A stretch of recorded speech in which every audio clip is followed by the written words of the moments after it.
Prince Institute. Exercise 148. Sir Happy Singh. Ready? Start. The Honorable Members wants me to give my independent views. Let me assure him that my views have always been independent and they are dependent only on the question under discussion. The first thing I find is that the litigating public is totally disillusioned about the present system. Years roll by and the prospect of a decision is nowhere in sight. Once a decision is given, there is hope in his mind that he will get the fruits of judgment in his favor. But under the system which we have built here, the real difficulty for a successful litigant starts only after he gets a decision in his favor. Then there are series of appeals, the first appeal, the second appeal, the later patent appeal, the appeal to the Supreme Court, and so on and so forth. So that when a matter comes to the Supreme Court, after it completes 21 years in the lower courts, I feel sometimes that the Supreme Court will dismiss it on the ground that it has failed to attain majority.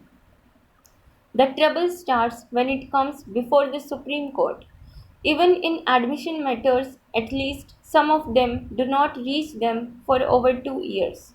Today, I am going to speak about two courts, one, the Supreme Court, and the other, the subordinate courts. The subordinate courts are very important because there, if the litigant public get the confidence that justice has been done to them, further processes of appeal could be avoided. But I find that their conditions are so poor that something has to be drastically done to see that they live a life of dignity, which is so essential for independently discharging the duties of their high office. There are one or two suggestions which I can make on this subject, which occupies a very broad canvas. One suggestion I would like to make to the government is this: kindly see that they are provided with real good accommodation at no cost or very little cost from the government itself. The difficulties of a judge start when he goes to mofussil places and does not find accommodation. Then he has to be at the mercy of some landlord or others to get it. I think at every place where there is a seat of justice, government should provide very good accommodation for them. That itself will add to the dignity of judges, that itself will enhance the independence of subordinate judiciary. The second thing which I find is that there is really very inadequate staff for them. They have to hear the matters, record evidence, and then give their judgments. That is where the cases are built, where the cases are constructed, and I find that consistent with that or commensurate with it, there is no adequate staff available to the subordinate judges.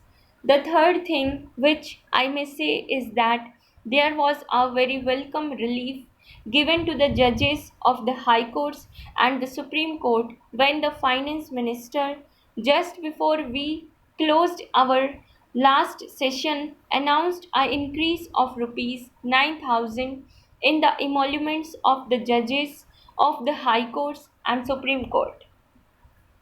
That has been a very welcome relief and a long standing demand has been partly met.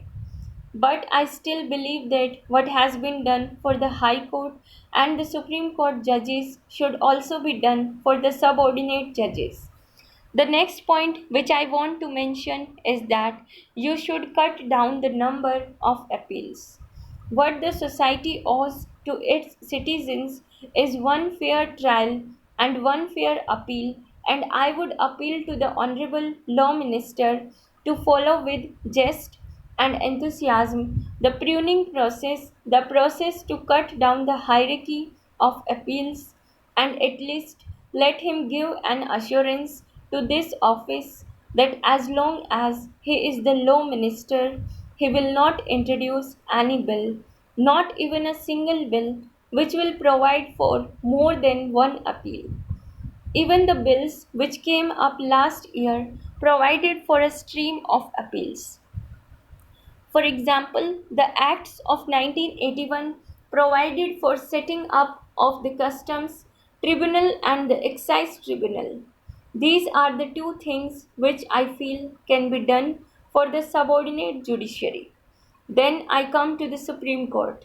Now, for the first time, I find I said in the beginning that I felt disturbed, and it is because of this respect for the judiciary is going down, partly because of the delay and the frustrating process by which justice is done.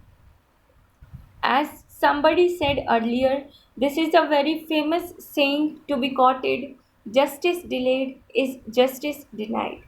But now it is delayed to such an extent that it really amounts to denying it. Today, we find that there are talks, there are open discussions to the effect that the Supreme Court judges are divided among themselves. It pains my heart. And, sir, I would take this opportunity to urge that a time has come when the Supreme Court must act with one voice.